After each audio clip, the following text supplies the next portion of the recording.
August 13, 2012లో మా marriage అయితే అయిపోయిందండి. తర్వాత మా ఆయన వాళ్ళ సాంప్రదాయ ప్రకారం నిక్కా కూడా చేసుకున్నాము. ఇదంతా కూడా మా ఆయన వాళ్ళ ఆఫీస్ స్టాఫ్, తర్వాత ఆయన క్లోజ్ ఫ్రెండ్స్ సమక్షంలో అయితే జరిగింది.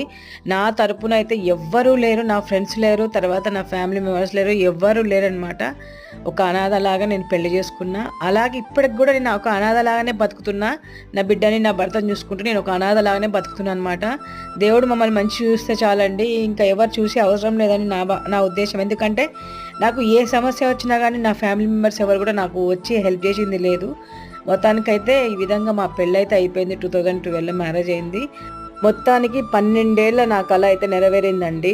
మేమైతే చాలా హ్యాపీ. మా పెళ్లి చేసుకోవడానికి మేము పడిన స్ట్రగుల్స్ మామూలుగా లేకున్నాయన్నమాట.